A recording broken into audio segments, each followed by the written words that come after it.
Hey, it's CJ Miller. I'm in Shreveport, Louisiana, across the Red River from beautiful Bossier City, Louisiana. Please do come check us out. I'm sitting outside and it feels great. It's been a good day.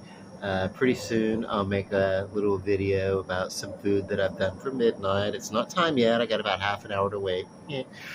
I did just peep the first trailer. I've seen like some promos, and you get teasers for American Horror Story in the month or so leading up to, give or take. But the month of where it's going to premiere or whatever, you start getting teasers. And I've just seen the first teaser for American Horror Story. Now, it's probably all we're going to get until it starts on the 20th. I don't know. It's just that there's going to be maybe they're going to take this season and they're going to give it to us split up like they did those earlier seasons, part one and season one and season two. They would play a few episodes and they'd take like a Thanksgiving break, and then they so a fall hiatus, and then they would take a winter hiatus. I loved that because it actually took my favorite program, uh, of 12 or 13 episodes, and stretched it over 4 to 5 months, depending upon whatever, because you're talking about, uh, yeah, it was,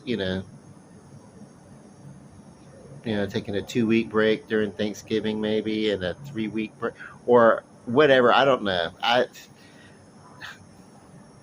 I don't. I forget the schedule of it, but it was a pretty good. They would take a fall break and a winter break, and whatever. So then the seasons from three on or whatever, I think they started to run just straight through without breaks. This one though, I think it has a lot to do with the Writers Guild and uh, the Screen Actors Guild. They're going through union disputes and everything. So we're getting a part one of American Horror Story, Delicate. I just saw the trailer, the first trailer on YouTube. It's been out, but I wanted to let people check it out before I commented on it. I love Emma Roberts in American Horror Story. I loved her in Scream Queens. I really love her playing a bad kind of girl, like a bitchy kind of girl. And the time that she played, say, a good a good character, a good girl in American Horror Story, 1984. You know, uh, you know, I liked it. I didn't particularly care for her character because, I mean, you're like overselling the sweetness. You know what I mean? Nobody's really that. That's, I don't know. Maybe I remember being in the 80s, in the around 1984, 1985. We were some, and I was in, you know, fifth, sixth grade, whatever. I don't know. Around that time, that development of my whatever, I'd have to, I just know we were like some foul mouthed little kids running around, and we were not sweethearts. And I didn't know anybody who was a sweetheart. I didn't know like nobody. Like, uh, no, I just didn't know anybody that was like that character in 1984.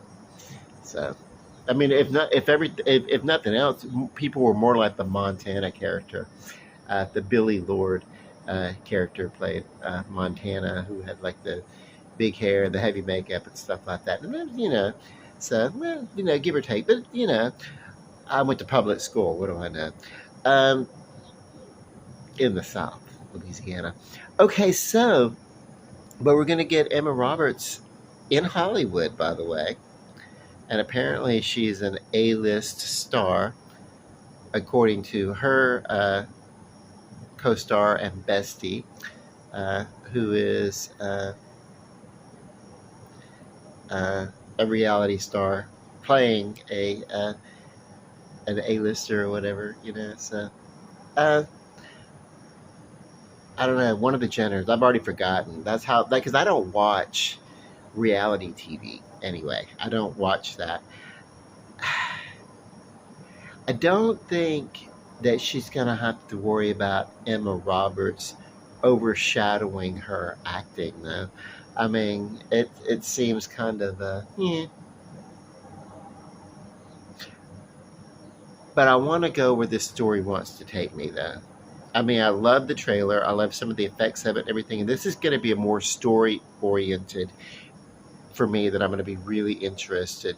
So far, I'm going to be interested in the story more than I'm going to be interested and the goings on and the actual uh, effects and all the what the hell. You know, I'm going to be interested more in that than I'm going to be interested in uh, the actual characters so far. Now, I could be surprised, and it may reach out and grab me in a way that I didn't expect to, but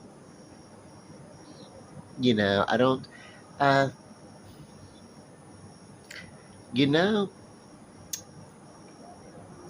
I just think that Emma Roberts did such a great job playing Madison Montgomery that I always see her as that character.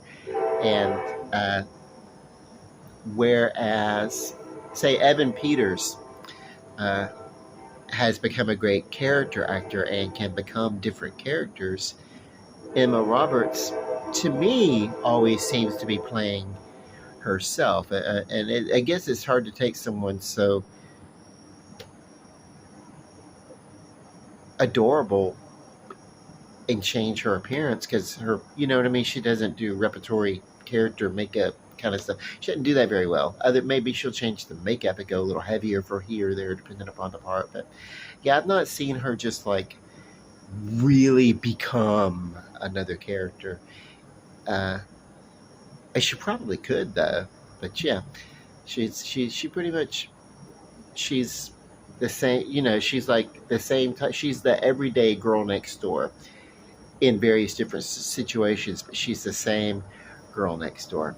And the one time that it was different was when she was playing uh, recently resurrected Madison Montgomery from Coven, where she had a slit throat and she was pale, but even that makeup didn't last too long. So, you know, whatever.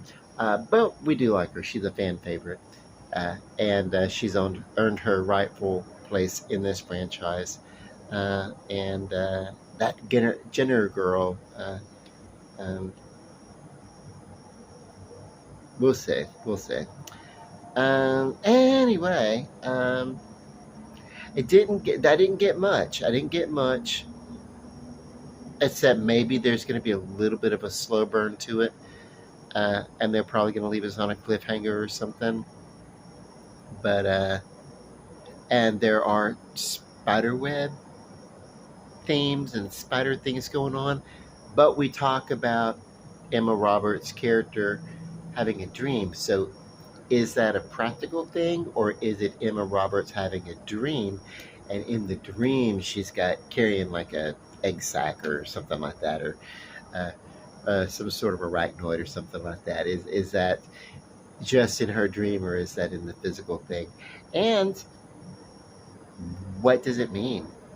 You know, what does it mean? Now we've already had this season with the aliens doing hybrids and experiments and stuff like that. So go figure. Um, what we do know is that after everything was really closely related and kind of following in line, and then Apocalypse happened. And after that, it was kind of like all bets are off because even Richard Ramirez uh, now is perpetually being brought back to life at the campsite in which the ghosts keep killing him before he can leave. You know, so it's like they keep like a constant vigil.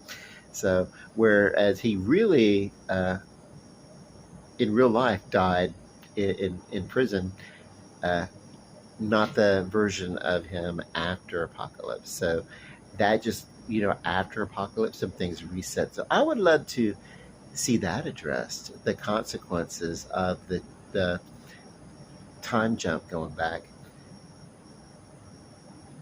That's already been addressed in comic books, though. So and comic book movies and comic books and this and that. So it'd be really interesting to see what if ever they'll address that, because things changed. Some of the narrative of a connected universe did change, and then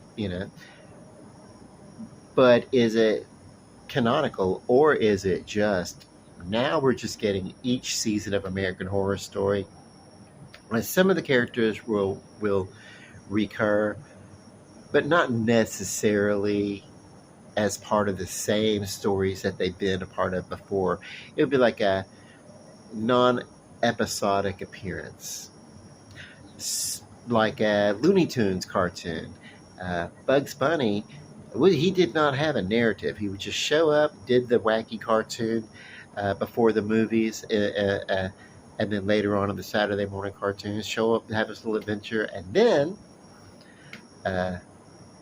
show up randomly again. The stories were random. They were not episodic, and so maybe that's the anthology that we're getting back to, and that even if some of the characters do overlap, maybe they're not necessarily telling the stories within the same connected universe anymore, and that is probably due to American Horror Story Apocalypse focusing on the coven, and so they could not be considered as part of a limited television event, what they used to call the miniseries. And I don't know why. And the reason why I don't know why is because in the 80s, late 1980s, we got a series called Lonesome Dove. It was a mini-series. And then the following year or so, we got a sequel, Lonesome Dove 2. In the 80s, we got the original miniseries. And then we got the Final Battle. Those, the two-part special, and then a three-part special, years apart. But they were individual series. They weren't like considered all part of the same continual. Each one of those was considered its own limited series. So I think they kind of like screwed over American Horror Story that year, and they were a little unfair with it. Like, oh my God, now they're just telling the same story. There's so many, because so many different, they were sewing together some threads. Not just the coven, but they visited the hotel. They visited, the murder house. They referenced some other events, and it kind of tied things together. And because of that, it was like, okay, now you're no longer a limited series. And it was like, really? Nah. Anyway,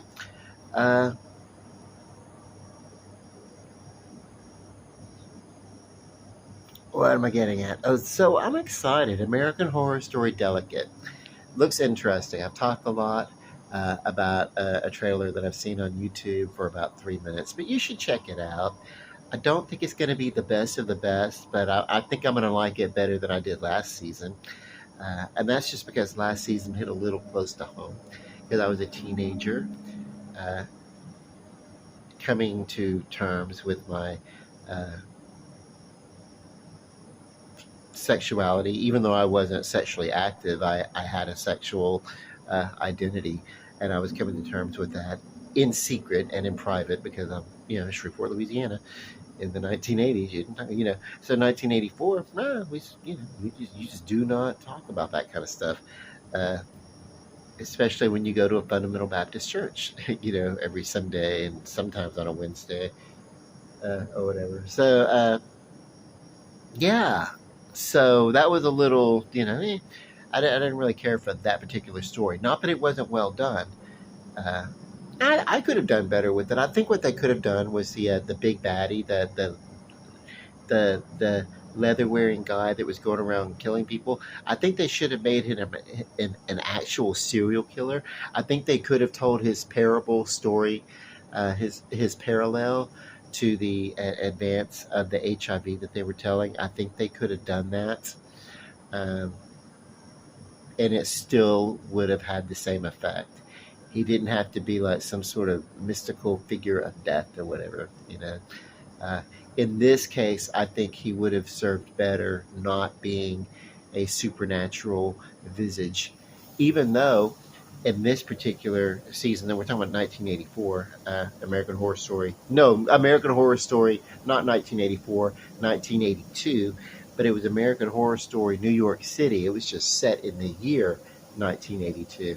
I about screwed the whole thing up talking about this part. Okay, American Horror Story, New York City, last season. Didn't care for it too much. Took place in 1982. We started hearing about it in 1983, 1984 down here. I was like, we didn't, but it's still same story. It was like a lot to, oh my God, eh, you know.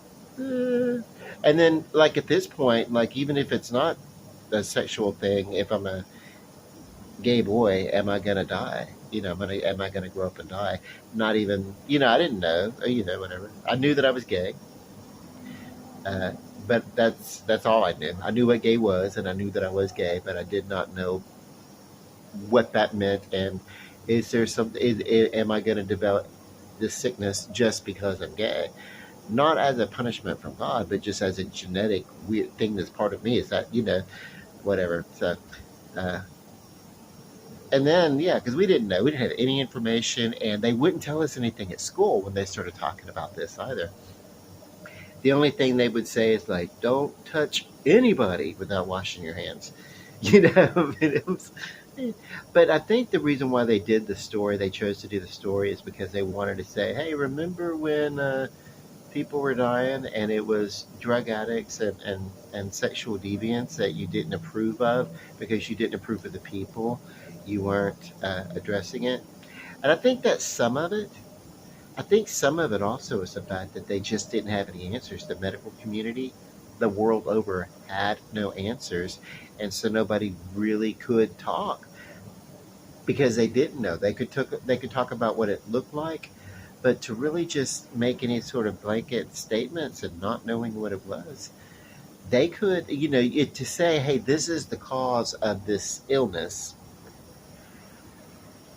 and we don't, you know what I mean? And this is the way it's contracted and everything like that.